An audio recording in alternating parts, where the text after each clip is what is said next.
Les préoccupations des Béninois interpellent le gouvernement et appellent sa voix pour répondre au nom de l'exécutif. Il fait cet exercice aujourd'hui sur Bénin TV, mais également pour les téléspectateurs de Canal 3. Bienvenue à vous toutes et tous qui nous suivez pour entendre celui qui porte les réponses du gouvernement face à vous. Quelles solutions face aux inondations qui empêtrent et empêchent une vie normale, face aux questions d'accessibilité aux places de marché pour vendre, aux actes judiciaires? Quel point peut-on faire aujourd'hui des mesures d'accès immédiat aux services médicaux en cas d'urgence, face aux primes dédiées aux cotonculteurs, face à la concrétisation des mesures favorables à la scolarisation des filles à la rentrée toute prochaine? Le ministre porte-parole est face à vous. Monsieur Wilfried Léon Rumbédi, ministre porte-parole du gouvernement, merci d'avoir accepté notre invitation pour répondre aux questions d'actualité, mais également pour faire des explications, apporter des éclairages sur les décisions, les actes du gouvernement. Bonjour, Monsieur Sounouvou, c'est un plaisir d'être avec vous. Éric Guédénon, eh bien, les explications du porte-parole, c'est maintenant.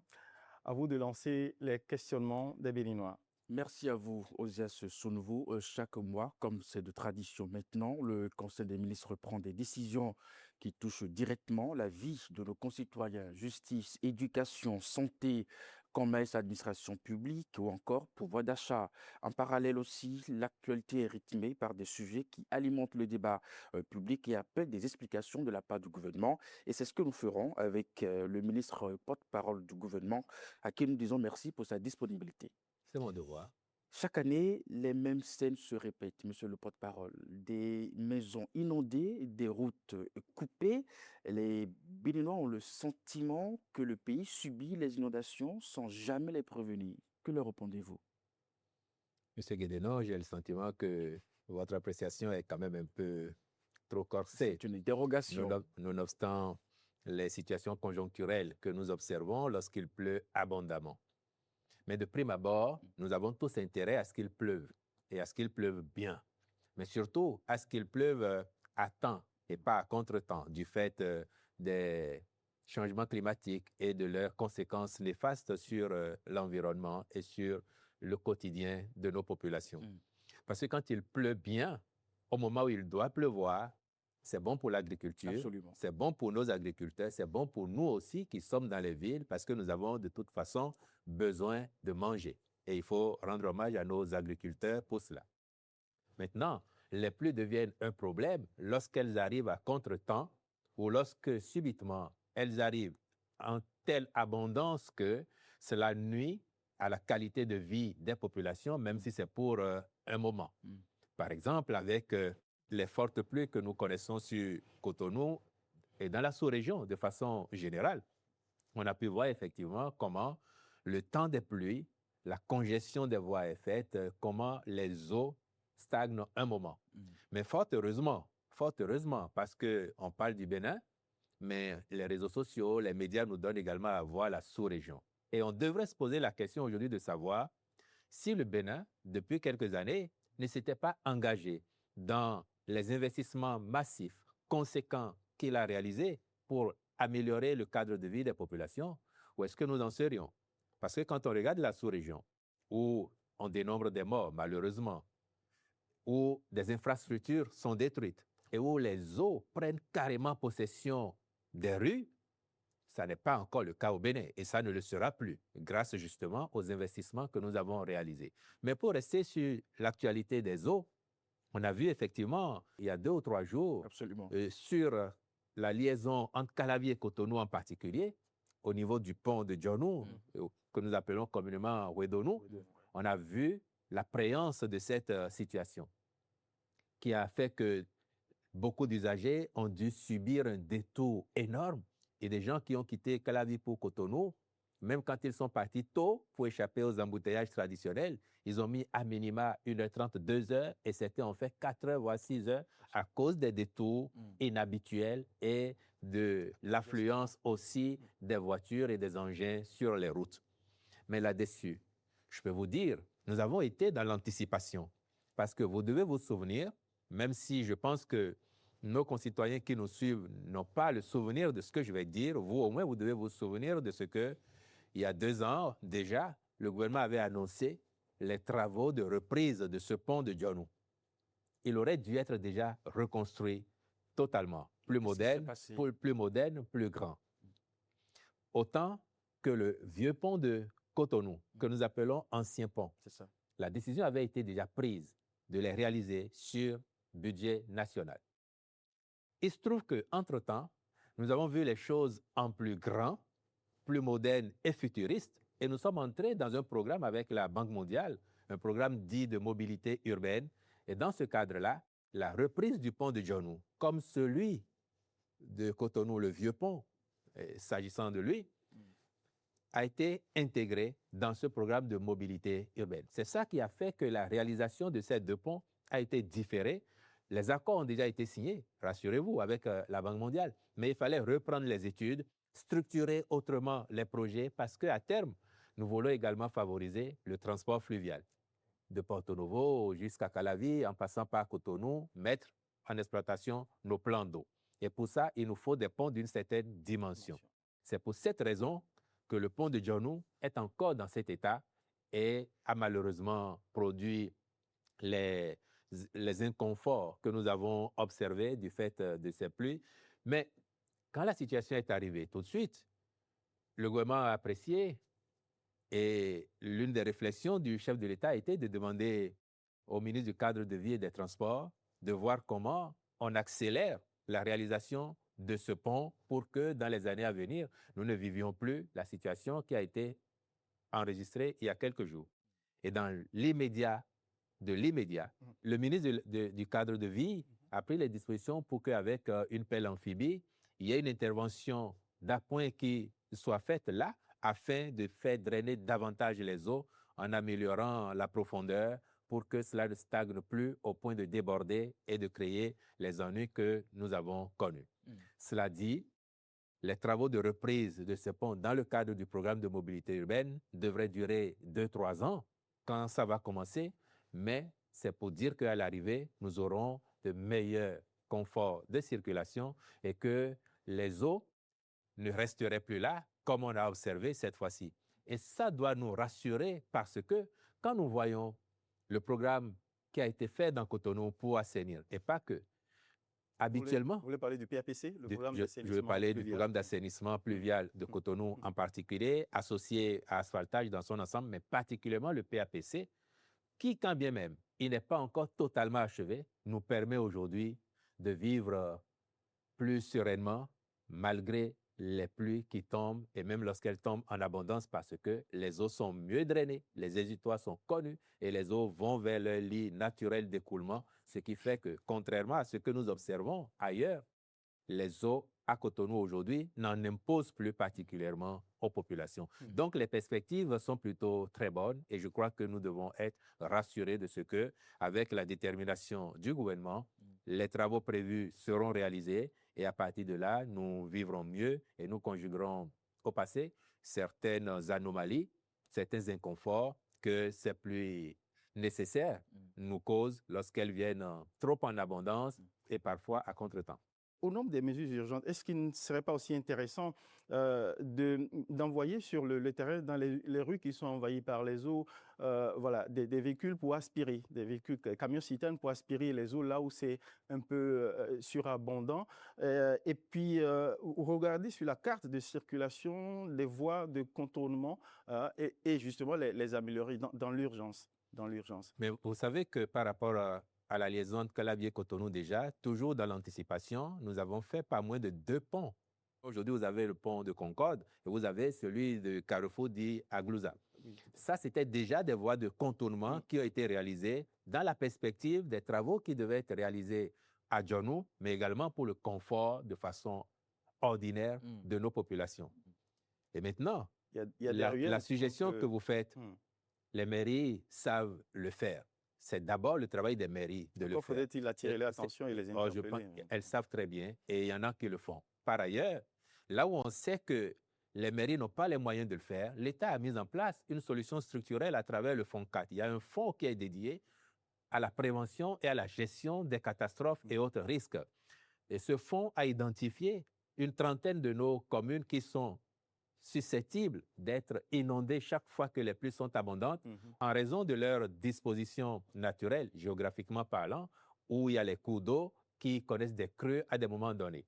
Et grâce à ce fonds, il y a par exemple des équipements qui sont acquis, des barques pour intervenir en ces périodes-là, et comment également évacuer les eaux ou réduire leur portée afin que les populations vivent ordinairement, même s'il pleut abondamment.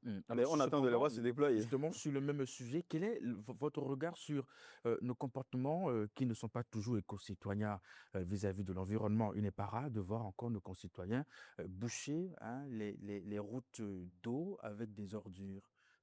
Malheureusement, cela s'observe encore par endroits et ça montre que c'est un enjeu collectif et nous devons tous y travailler, sensibiliser, éduquer, éduquer et éduquer encore. Il n'est pas rare, en effet, de voir aux abords de nos rues des populations sorties de chez elles ou bien des gens qui tiennent boutique venir et s'abaisser au niveau des regards. Pour Tout le à baignoire fait, commun, vous parlez des ouvertures ouvertures sur les caniveaux. sur les caniveaux. Ils déversaient toutes sortes d'ordures, pas seulement les eaux. Vous avez des restes, vous avez des déchets solides et tout. Toutes choses qui, effectivement, avec l'accumulation, finissent par boucher les caniveaux et empêcher les eaux de circuler normalement. Et c'est une des causes aussi. C'est pour ça que certaines mairies qui ont les moyens, et aussi la SGDS, la CIRAT, font le travail régulier du curage des eaux. Mais là où les équipes ne sont pas encore intervenues, ou là où l'accumulation a été de trop, effectivement, il y a les eaux qui prennent possession des lieux et qui créent les dégâts. Donc, c'est un défi qui nous est lancé à tous de sensibiliser nos concitoyens qui ne comprennent pas toujours la portée des gestes inciviques qu'ils posent afin de leur comprendre que ces gestes-là peuvent à terme créer des nuisances à tout le monde, y compris à eux-mêmes. Osias, on va évoluer sur les grandes décisions du gouvernement. Monsieur le porte-parole, ce fut un mercredi heureux pour certains de nos concitoyens qui ont été désignés pour siéger au sein des institutions, notamment le Sénat, mais aussi le CES. Alors, comment convaincre les Béninois que ces choix reposent d'abord sur les compétences et non sur des considérations politiques? Il y a des institutions qui sont par essence politiques, il y en a qui sont par essence techniques, et il y en a qui ont besoin d'un alliage des deux, un peu de politique, un peu de technique. Et je crois que le CES n'échappe pas à cette règle-là. Le CES, il y a des politiques, et il y a des techniques, il y a des professionnels. Parce que regardez les corps de provenance des membres du CES. Certains viennent du secteur de l'artisanat, d'autres de l'agriculture, d'autres sont des élus consulaires, ils viennent de la Chambre de commerce et d'industrie du Bénin, d'autres sont désignés par les partis politiques, d'autres encore par le chef de l'État. Mais dans tous les cas, même ceux qui sont des politiques ont un profil donné au plan académique. Ils ont une formation. Donc, il ne faut pas, à mon avis, se préoccuper de savoir est-ce qu'ils répondent à des critères techniques ou exclusivement politiques. Ce qui doit nous importer maintenant, vous entendez quand même ces critiques qu'on essaye de faire tout pour caser des copains politiques au sein des institutions, pour satisfaire les appétits politiques. De ce point de vue-là, si quelqu'un a envie d'être casé, il sait ce qu'il a à faire. Regardez le gouvernement. Le président Wadaye a formé un gouvernement, le président Talon avant lui, et vous avez vu d'éminentes personnalités qui n'ont jamais mis un pouce ou un orteil en politique. Parce que ce sont des techniciens qui ont été appelés comme tels. Regardez plein de nos structures publiques, du périmètre de l'exécutif, dédiées à la prise en charge de certaines questions qui doivent participer à l'amélioration globale des conditions de vie des populations. On ne demande pas aux gens de quel parti ils relèvent. Donc, l'aspect politique n'est pas le principal déterminant dans ces cas-là. Par contre, il y a des institutions, et souffrons qu'il en soit ainsi. Si vous voulez aller à l'Assemblée nationale, même si vous êtes le meilleur technicien, le meilleur spécialiste de votre secteur d'activité, si vous n'appartenez pas à un parti politique, vous n'allez pas vous retrouver à l'Assemblée nationale. C'est ainsi, hélas. Sauf si demain, nous disons que même à l'Assemblée nationale, il faut faire un quota pour des techniciens, et à partir de ce moment-là, vous irez voir quels sont les corps de métier qu'il faut aller intégrer et quels sont ceux qui ne devraient pas être intégrés. On n'en sortirait pas. Le Sénat, par essence, lui, il est davantage, encore plus politique, mais alliant également de la technicité, parce que vous avez des anciens présidents de la République, des anciens présidents de l'Assemblée nationale, des anciens présidents de la Cour constitutionnelle, des gens qui ont été au commandement des forces de défense et de sécurité. Et si tout cet ensemble ne fait pas les 25 prévus, la différence est apportée par le président de la République et le président de l'Assemblée nationale. Donc, ceux qui ont été nommés pour aller au Sénat, si les membres de droit atteignaient le nombre de 25, les 14 personnes qui ont été désignées mercredi ne l'auraient pas été. Voyez-vous? Donc, oui, pour que nous ayons des institutions pertinentes, efficaces, et cela me permet de revenir sur le CES. D'accord. Parlons-en. Il y a eu une réforme ambitieuse du Conseil économique et social pour en faire une institution davantage au service de la population et du développement de notre pays. Et nous avons vu comment, pendant le mandat transitoire qui s'est achevé là, l'équipe, avec son président en tête, a pris à cœur sa mission, a écumé notre pays, a tenu des rencontres avec les populations pour leur apporter le message de la République, des institutions, leur expliquer telle décision, telle loi. Ça montre l'efficacité d'une telle institution et désormais, la pratique ne devrait pas déroger à ce qui a été institué grâce à cette réforme. Et je crois que les populations apprécient bien de voir un Conseil économique et social plus proche d'elles et plus efficace aussi que cela n'a été par le passé. Et puis, je finirai avec le souci de rationalisation qui anime les dirigeants que nous avons aujourd'hui. Notre pays dans son ensemble, parce qu'au-delà des dirigeants, c'est tout le peuple béninois qui va dans ce sens. On vient de modifier la loi sur le Conseil économique et social en lui intégrant les fonctions du médiateur de la République.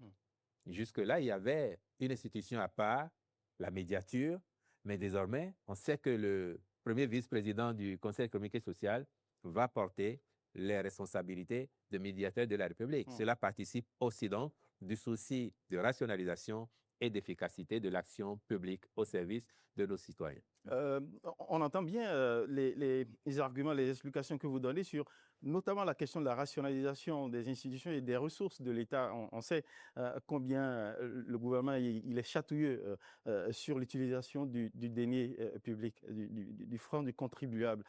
Mais justement, c'est sur ce détail que les citoyens continuent de renacler sur ce qu'ils considèrent comme le coût un peu onéreux des institutions de la République, telles que le CES, voire le Sénat. C'est vrai que le président du CES, Conrad Baguidi, a essayé de relever le défi. Hein. Il a essayé de tenir le pari du défi que le chef d'État lui a lancé pour montrer l'efficacité d'une institution qui s'est mise vraiment au service des citoyens en essayant de leur faire comprendre les lois qui sont prises pour améliorer son sort. Mais c'est un exercice que vous faites aussi au gouvernement. Vous, le porte-parole, mais pas que. Il arrive bien souvent des séquences de la vie publique où le gouvernement, des membres de l'Assemblée nationale, des élus descendent sur le terrain pour faire ce qu'on appelait reddition de comptes. Donc les citoyens se demandent pourquoi finalement on crée des institutions politiques pour utiliser par trop le denier public. Qu'est-ce que vous répondez à cette critique? Mais vous observerez que ce sont des actions complémentaires. Le porte-parole du gouvernement, les ministres conseillers, quand ils ont l'occasion d'aller également sur le terrain à la rencontre de nos concitoyens, effectivement, font cet exercice. Mais nous sommes quand même quelques 13 millions de Béninois à minima. Le Conseil économique et social a l'avantage par ailleurs d'être délocalisé dans nos départements. Et donc d'avoir plus de représentants de la population que le gouvernement. Le gouvernement, c'est 24-25 personnes. Le Conseil économique et social, c'est la centaine de personnes. Et on connaît l'énergie du porte-parole qui lui aussi... Cela ne suffira jamais. Il parcourt... oui, mais cela ne suffira jamais. Le porte-parole du gouvernement, déjà, par exemple, ne parle pas toutes les langues du Bénin. Il ne peut pas parler pertinemment partout à tous les Béninois, sauf à se faire assister chaque fois de traducteurs. Les membres du Conseil économique et social, à raison de leur provenance, qui fait que tous les départements sont représentés, pratiquement même toutes les communes sont représentées, quand ils vont sur le terrain, au-delà d'intervenir en français, peuvent faire directement l'exercice avec nos populations dans les langues les plus parlées afin que le message passe, c'est ça, que la compréhension, la proximité de l'institution. Et cela a un intérêt justement pour les populations parce que lorsqu'elles comprennent mieux, elles sont davantage civiques, elles sont davantage de bons citoyens et de bonnes citoyennes. C'est de ça qu'il s'agit. Vous avez évoqué justement tantôt le souci de rationaliser les dépenses publiques. Alors, cela n'a pas empêché quand même l'État à la mise en place du Sénat, où on a fixé des critères qui font appel à des gens qui ont déjà servi la nation. Pour quels besoins? On continue encore par s'interroger sur l'utilité de cette institution et même sur son opportunité. Je ne vois pas le lien. Même si vous preniez des novices, des gens qui n'ont exercé aucune fonction avant, et qu'on les mettait au Sénat, il faut bien leur payer le prix de leur travail, n'est-ce pas? Mais ici, vous avez des gens, comme vous dites, qui ont déjà exercé des fonctions et qui, pour certaines d'entre elles, ces personnes, ont une retraite. Donc, imaginez bien que chacun aura ce à quoi il doit avoir droit et pas plus que ça. Et maintenant, encore une fois, ce qui doit nous préoccuper, c'est l'importance, l'efficacité de ces institutions sur la vie de notre pays. Qu'est-ce que ça nous apporte de plus? Nous avons eu l'occasion largement de parler du Sénat, de ce que cela va apporter de plus dans l'architecture institutionnelle de notre pays, mais également dans la stabilité du pays, l'entretien de la bonne cohésion, de l'unité nationale et plein d'autres vertus attendues du Sénat et de ses membres. Et je pense que les Béninois l'ont tellement bien compris qu'à un moment donné, ils se demandaient même quand est-ce que le Sénat sera finalement mis en place. Est-ce que le président Wadaï va accélérer les choses pour que le Sénat, enfin, puisse être mis en place et commencer ses activités? Là, vous parlez au nom de ceux qui espéraient y siéger. Oh, pas forcément. Mais c'est quand même au sein de cette opinion qu'on entend des critiques du genre, on prend les mêmes et puis on recommence. Voilà, depuis ces 30 dernières années, c'est des noms que nous avons entendus et qui sont revenus encore. Surtout qu'on pensait que les réformes politiques du président Patrice Talon pour rationaliser la vie politique et la fonction politique, justement, pas au détriment du dîner du contribuable, eh ben, certains qui étaient à la retraite sont remis en selle. Mais pourquoi vous vous priveriez d'expérience et d'efficacité de personnes qui ont eu l'occasion de faire leurs preuves? En l'espèce, s'agissant du Sénat, la loi a dit, donc prescription légale, les anciens présidents de la République. Oui.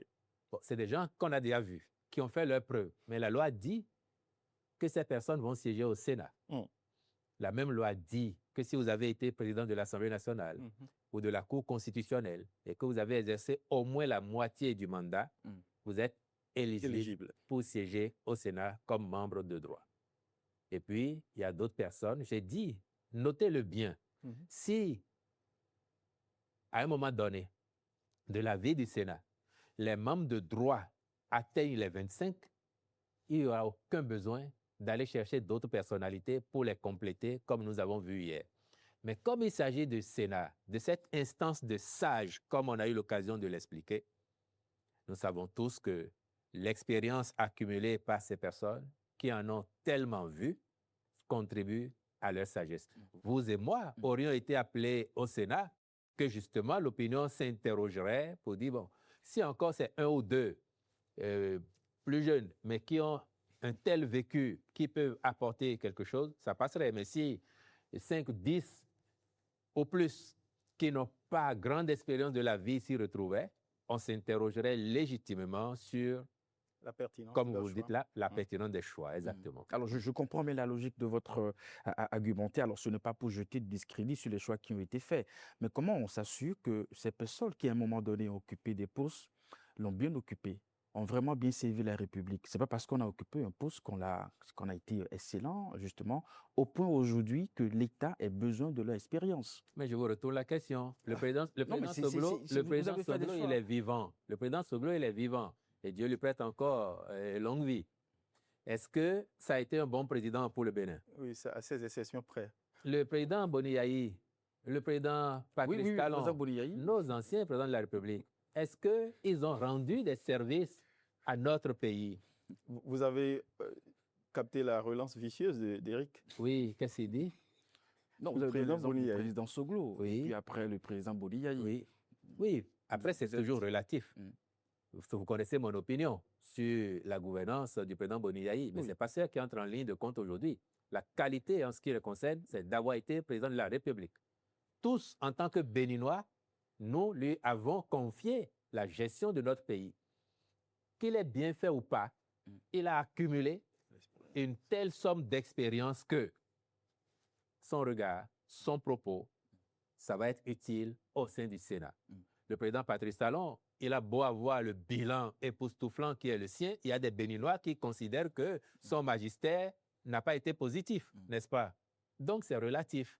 Mais l'expérience que ces personnalités ont accumulée, leur vision plus large du fait de la position qu'elles ont occupée, font d'elles des sages utiles à notre pays dans le contexte du Sénat tel que nous l'avons bâti.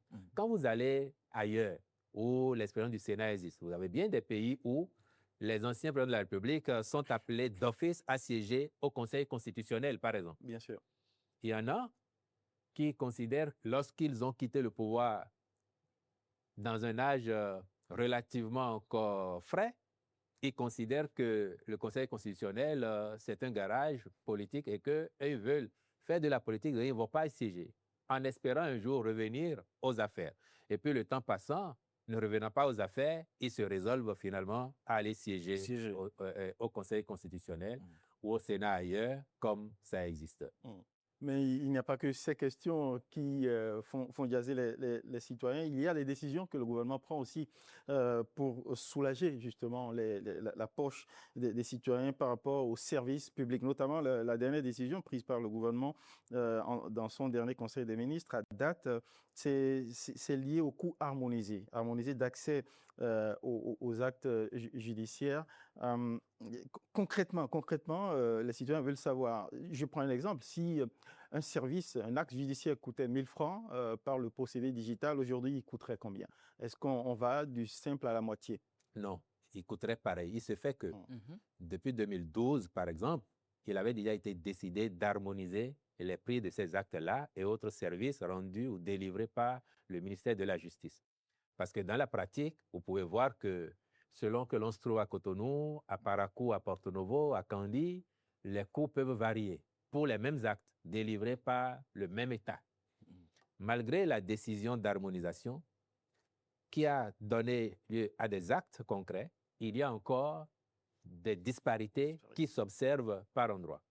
Donc, la décision du gouvernement, c'est de demander au garde des Sceaux de veiller à ce que cette harmonisation soit définitive et maintenant, pour préserver les deniers publics, rendre le paiement électronique comme seul mode de règlement de ces actes. Il se trouve que dans certaines de nos juridictions, dans certaines de nos administrations, il y a des agents de l'État qui se font intermédiaires entre les populations et la caisse. Et pour un acte qui coûte 1 000 francs, le citoyen peut être amené à débourser 1 500 francs, 2 000 francs, contre promesse de l'aider peut-être à vite avoir son acte alors qu'on lui fait de faux frais. Donc, par cette décision-là, nous voulons éviter les faux frais à nos concitoyens pour que l'acte qui coûte 1 000 francs ne lui revienne pas à plus que 1 000 francs auxquels s'ajouteraient éventuellement les frais d'envoi et pas plus que ça. C'est la vertu de cette décision-là. Donc, concrètement, cette décision vise à permettre à mettre tous les citoyens, créer de l'équité, quelle que soit leur position sur le territoire, et ils payent le même prix pour le même acte. Donc, c'est bien ça. Mais sur cette décision, le paiement électronique est présenté comme un outil de transparence. Alors, faut-il comprendre qu'il existait encore des pratiques douteuses qui échappaient au contrôle de l'État? Je ne vous le fais pas dire. D'ailleurs, cela a été mentionné dans le compte-rendu du Conseil. Vous savez très bien que sur la terre des humains, il y en aura toujours pour essayer de resquiller ou de contourner. Il y en aura toujours. Mais l'administration a le devoir aussi de trouver les solutions pour sécuriser les données publiques et faciliter la vie aux usagers. C'est ce que nous avons essayé de faire à travers cette décision. Les deux gains, c'est faciliter la vie à nos concitoyens dans leur démarche vis-à-vis de l'administration judiciaire et en même temps sécuriser les données publiques. Pour pouvoir aller jusqu'au bout de l'accès des citoyens aux services publics digitaux, est-ce que le gouvernement a pensé, par exemple, à aider les développeurs d'applications dans nos langues nationales, justement, à recourir à leurs services pour permettre à nos citoyens analphabètes de pouvoir facilement, justement, avoir accès aux services digitaux publics? En mettant en place un ministère de la transformation digitale et de l'innovation, le président Rumel Wadaï pense exactement comme vous venez d'exprimer votre réflexion, et le ministre et ses équipes sont chargés justement de faire en sorte que dans les temps à venir, nous ayons le maximum de solutions possibles à offrir à nos concitoyens et à offrir au reste du monde aux besoins. Éric Guédeno, il y a aussi une mesure visant la baisse des redevances pour accéder aux places des marchés. Absolument. Concrètement, qu'est-ce que ça va donner? Oh, vous savez que quand on a construit les marchés modernes, qu'ils soient régionaux ou urbains, nous avions déjà fait une étude et discuté avec les marchands, généralement les femmes, puisqu'elles sont les plus nombreuses, pour voir quel devait être le niveau de redevance supportable objectivement par elles. Et c'est en tenant compte de ce qu'elles avaient indiqué que nous avions fixé les redevances. Et je dois souligner que les redevances retenues étaient largement en dessous de ce qui aurait dû être payé si on était dans la logique de faire supporter la construction des infrastructures à nos populations. Parce qu'il y a une part budget national et il y a une part aussi ressources extérieures collectées pour le faire. Et donc, on n'a pas appliqué les justes prix. Malgré cela, les femmes, les marchands en général, à l'expérience, disent que le niveau de redevance reste quelque peu élevé. Lorsque dans un marché, vous payez 300 francs par jour ou 600 francs par jour, il y en a qui considèrent qu'il aurait fallu être à 400 plutôt que 600. Et partout où le candidat Wadayi est passé, et les femmes qui étaient présentes ont évoqué ce sujet. Et le président Talon avait déjà mis en place une équipe pour réfléchir à la question. Le président Wadayi a renforcé cela et effectivement a regardé et dit s'il faut que le gouvernement fasse un effort supplémentaire, comme ça a été annoncé justement dans le compte-rendu du Conseil, en demandant au ministre des Finances d'apporter un peu plus de subventions pour qu'on puisse réduire les redevances, et bien que cela soit fait. Et effectivement, sur cette base-là, le gouvernement a demandé à la ministre du Commerce intérieur de voir avec ses équipes de l'ANAGEM afin que les décisions subséquentes soient prises. Et l'ANAGEM a tout de suite réagi après, de sorte que quand vous allez désormais, pour compter du mois de juillet, dans les marchés, là où on paye 21 000 francs le mois, ça va être désormais 15 000 francs. Là où vous payez 18 000 francs le mois, ça va être désormais 12 000 francs. Dans les marchés régionaux où on payait 7 500 francs le mois, ça va être 5 000 francs. Et dans les mêmes marchés urbains, il y a des magasins, il y a des entrepôts, il y a des boutiques. Là également, les loyers sont revus à la baisse. Il y a par exemple des entrepôts qui coûtaient 2 125 000 francs le mois, qui vont coûter désormais 1,5 million. Donc, on a renoncé à 625 000 francs le mois, par exemple, sur ce type de locaux. Mais c'est à gagner sur la durée. Pour nos populations, cela représente du pouvoir d'achat qu'on leur concède. Et l'État fait un effort supplémentaire en mettant les subventions qu'il faut parce que quand on regarde le standing de ces infrastructures, il faut quand même bien les entretenir pour qu'elles soient toujours plus attractives et qu'on puisse en réaliser aussi ailleurs, là où il n'y en a pas encore et où les attentes sont massives. La baisse de la redevance peut stimuler l'envie de certains marchands qui n'avaient pas de place à en chercher à occuper. Est-ce qu'il y a d'autres programmes de construction de marchés justement pour augmenter les places? Déjà, dans la plupart des marchés, il y a de la place parce que, souvenez-vous que nous avons fait généralement plus de places qu'il n'y en avait dans les marchés qui ont été reconstruits. Donc, il y a encore quelques places par endroit à prendre. Et le programme de construction de nouveaux marchés n'est pas achevé. Il y a bien des localités qui attendent aussi d'avoir leur marché. Il y en aura dans les années à venir de nouveaux marchés.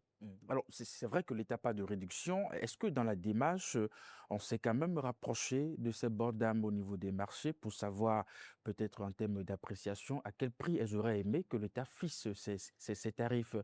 Peut-être que ce que l'État considère comme baisse, peut-être que ce n'est toujours pas le cas pour ces bords d'âme au niveau des marchés. Non, bien sûr, je vous ai dit, déjà à l'origine, elles ont été consultées. Les prix avaient été fixés de façon participative.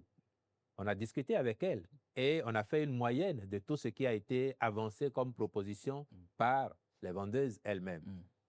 Aujourd'hui, je vous assure qu'avec les baisses qui ont été consentis et qui vont parfois jusqu'à hauteur de 40%, 30%, en tenant compte des différentes catégories de stands de boutiques. C'est très apprécié par les dames. Et la question a un vice, c'est qu'en fait, si on avait les moyens de dire, bon, ça va être gratuit pour tout le monde, c'est ce que vous aurez peut-être souhaité. Certaines familles, elles, auraient souhaité ça. Absolument. Si on avait les moyens de dire que ça va être gratuit pour tout le monde, bon, on l'aurait fait, mais nous ne sommes pas encore aussi riches en tant que pays pour faire ça. Et le minimum qu'on demande à nos marchands, des marchands, c'est d'apporter leur contribution pour que l'État assure l'entretien régulier et le maintien en bon état de service de ces infrastructures afin que eux-mêmes et elles-mêmes continuent à avoir envie d'y aller, que les populations aient envie d'y venir et qu'ailleurs on n'a pas encore fait et que nos populations les attendent, que nous puissions en réaliser aussi pour les autres qui n'en ont pas encore reçu. Est-ce que la mesure concerne seulement Tokpa Yoyo et Tokpa Daro? Non, avec ce que je viens de vous expliquer, vous comprenez, c'est aussi bien Tokpa Yoyo, Tokpa Daro, les autres marchés urbains et les marchés régionaux, qu'il s'agisse de Glazoué, de Pao et ailleurs. Alors, est-ce qu'on peut espérer avec ces baisses que cela peut avoir une influence au niveau du prix de produits dans ces marchés-là? Ah bien, ça c'est une belle question et je vous enverrai poser la question aux marchands et aux marchands dans ces marchés. Fait un suivi. Parce que ça c'est pas notre rôle, mais votre question elle est intéressante. Comme il m'arrive de chahuter souvent nos amis émigrants, vous savez que quand à Cotonou on n'avait pas encore d'aussi belles rues, et il y a des déplacements, quand vous devez les effectuer, vous appelez un émigrant, il va vous dire la voie n'est pas bonne. Donc, ils vous taxent en conséquence. C'est ça. Mais depuis qu'on a de belles routes, ils ne vous disent pas « Oh, les rues sont meilleures, maintenant on roule mieux, il y a moins de désagréments pour nos engins, et donc nous allons baisser les prix. » Bon, j'espère que nos mamans, qui sont des gens honnêtes et braves, tiendront compte de cela aussi pour peut-être réduire leur marge bénéficiaire sur les produits afin que la mesure impacte l'ensemble de nos populations. Dans son dernier conseil, le gouvernement a pris une mesure favorable au e-learning au plan national pour développer l'accès au savoir dans l'espace éducatif public. Mais si, sous votre respect, le e-learning sans courant, sans Internet partout, c'est quasiment le bug learning ou le e-learning pour les seuls connectés. Et même si nous avions déjà le courant partout, il y aurait des moments où, du fait des intempéries de toutes sortes, il y aurait des coupures. Ça n'empêchera pas le e-learning d'exister. Nous sommes dans une démarche futuriste, ambitieuse pour nos jeunes, leur offrir le monde à partir de chez eux.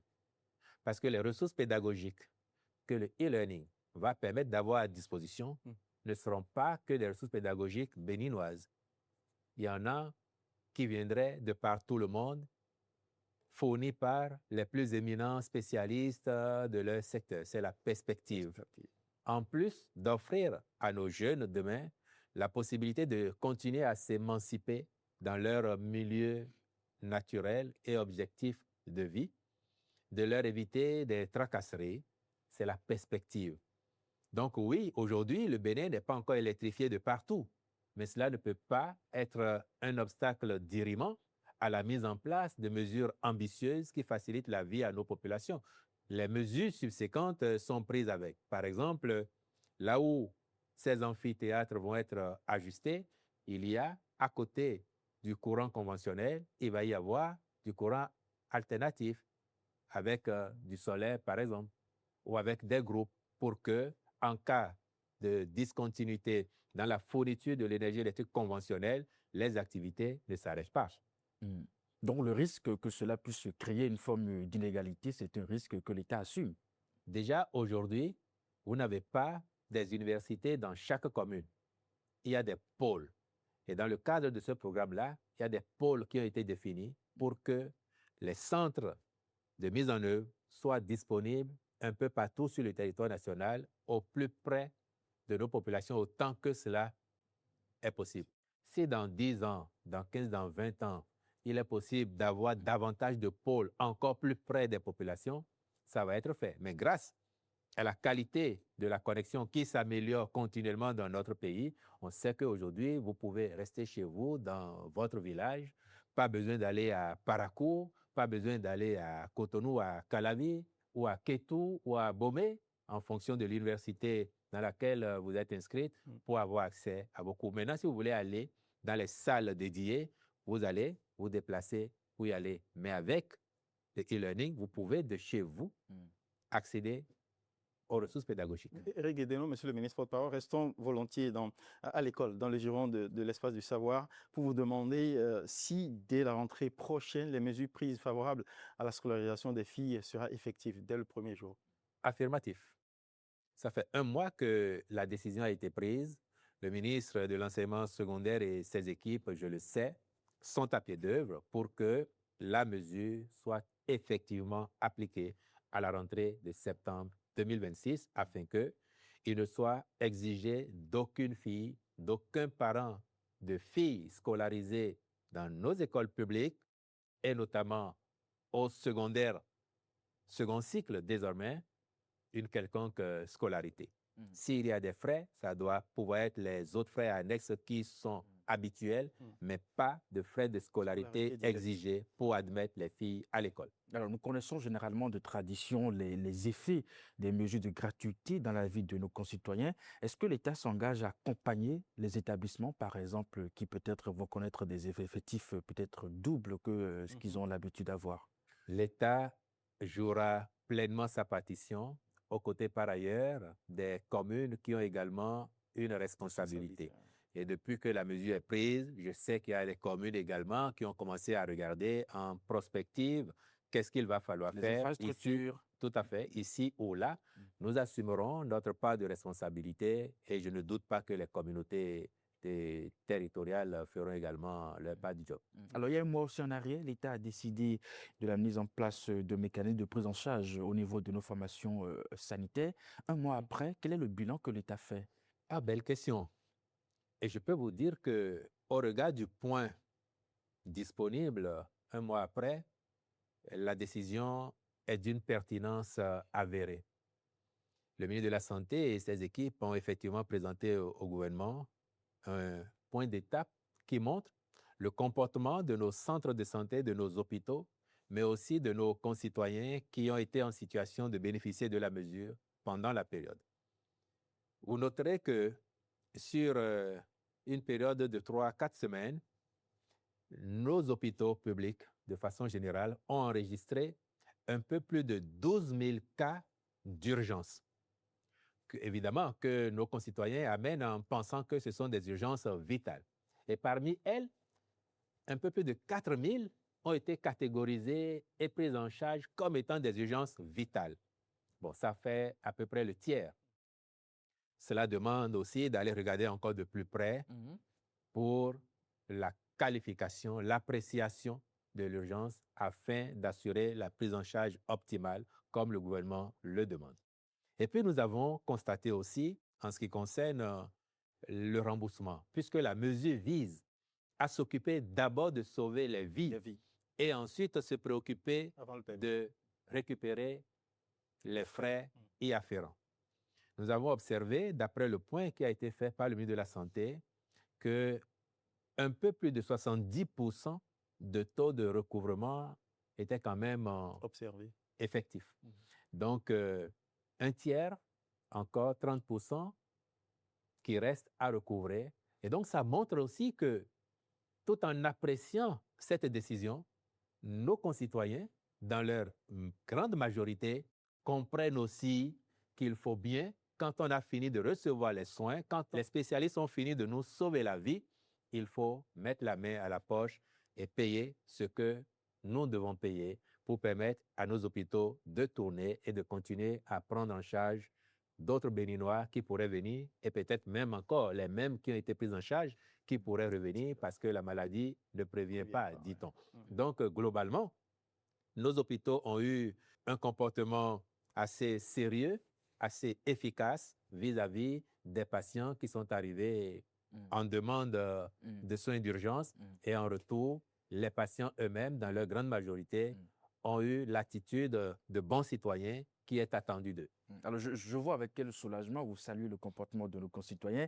Et ça Oui, dit qu'au départ, vous aviez des doutes, l'État avait des doutes, c'est ça? S'il vous plaît, c'est essentiel L'État avait parce des que doutes vous sur la évoquez la façon dont... gratuité tout à l'heure. Même quand on a parlé des espaces marchands, vous évoquez la gratuité. Et on pouvait avoir des doutes parce qu'au départ, quand la mesure a été annoncée, il y a bien certains de nos concitoyens On pensait que... qui se sont rendus dans des centres de santé, par exemple, pour être concret. Et quelqu'un est allé avec sa femme en travail.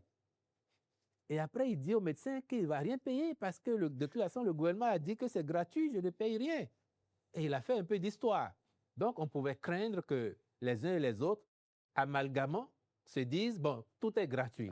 Non, on n'est pas encore à l'étape du tout gratuit. Le jour où le Bénin sera suffisamment riche pour décréter que les soins dans les hôpitaux publics seraient gratuits pour tout le monde, je suis convaincu que les dirigeants qui seraient là en ce moment-là n'auraient aucune gêne à dire que c'est gratuit. Pour le moment, nous n'en sommes pas encore là, mais nous voulons que dans nos hôpitaux, nos compatriotes n'aient pas peur de s'y rendre parce qu'ils n'auraient pas d'argent sur eux, ou que quand ils vont y aller, ils ne soient pas pris en charge par les agents de santé simplement parce qu'ils n'auraient pas apporté de l'argent.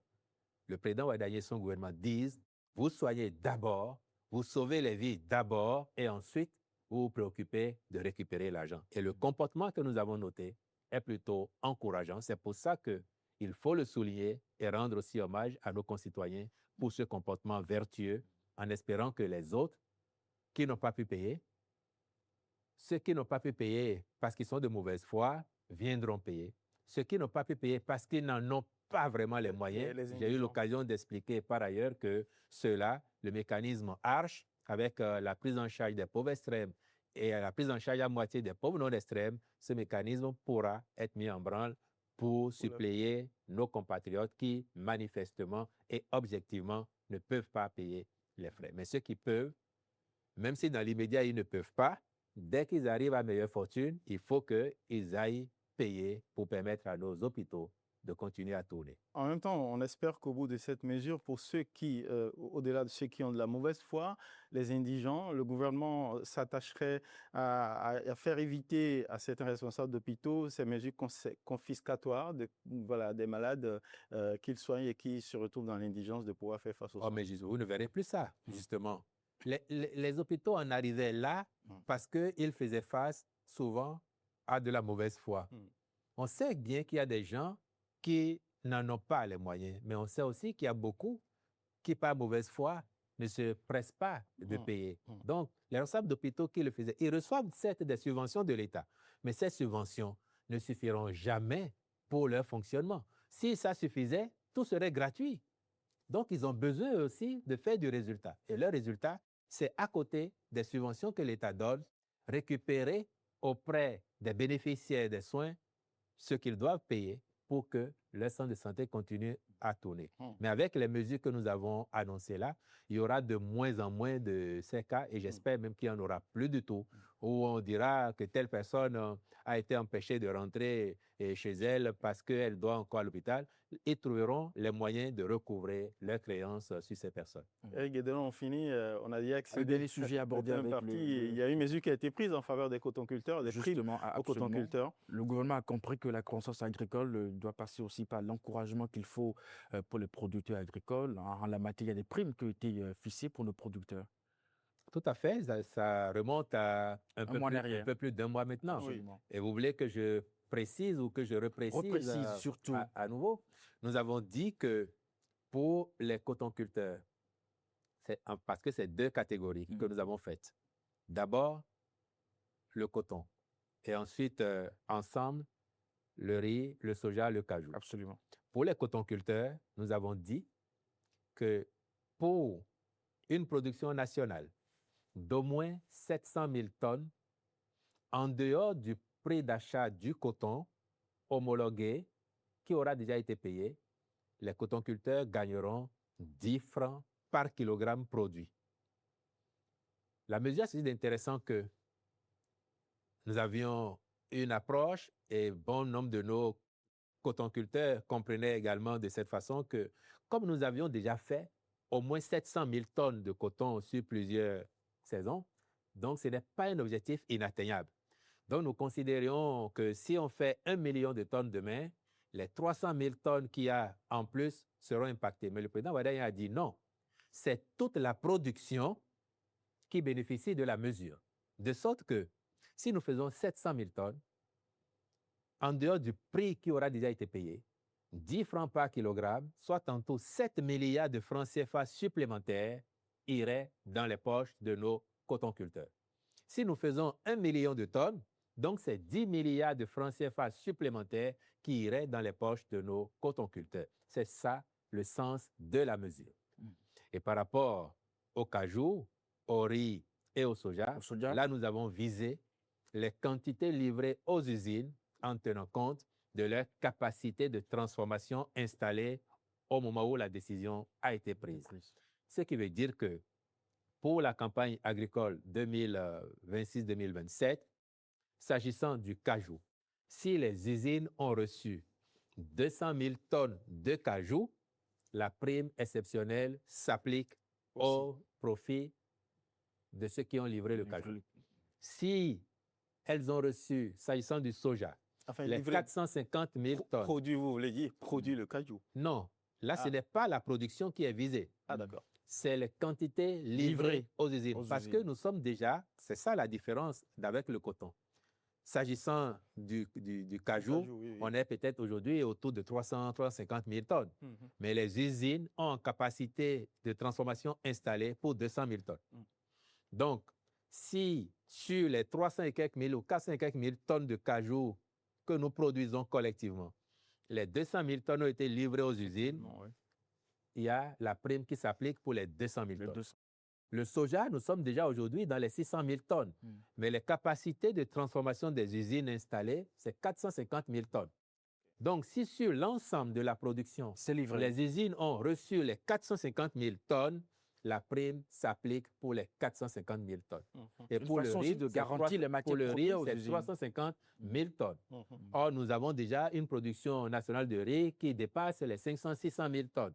Donc, là aussi, lorsque les usines ont reçu 350 000 tonnes de riz pour tenir compte de la campagne visée, la prime s'applique également. Eh bien, merci pour vos explications sur la décision prise par le gouvernement pour améliorer le sort commun, mais également sur les questions d'actualité telles que celle de l'inondation qui nous prend et qui empoisonne un peu notre quotidien. 2, 3, 4 heures parfois de marche sur les routes avant d'atteindre les services. Merci d'être passé pour apporter ces éclairages. Éric Guédelon, merci à vous. C'était toujours un plaisir. C'est moi qui vous remercie. Merci beaucoup. Et rassurez-vous, par rapport aux inondations, cette situation sera bien derrière nous. Déjà, c'est tellement conjoncturel aujourd'hui, mais dans les années à venir, ce sera derrière nous, sinon vraiment résiduel. Ainsi a parlé le ministre porte-parole du gouvernement face aux téléspectateurs de BNN TV et de Canal 3. Merci d'être passé. Eh bien, on vous regarde faire et on vous relancera au cas où les promesses ne seraient pas tenues. À votre disposition, avec le même plaisir. À bientôt. Merci.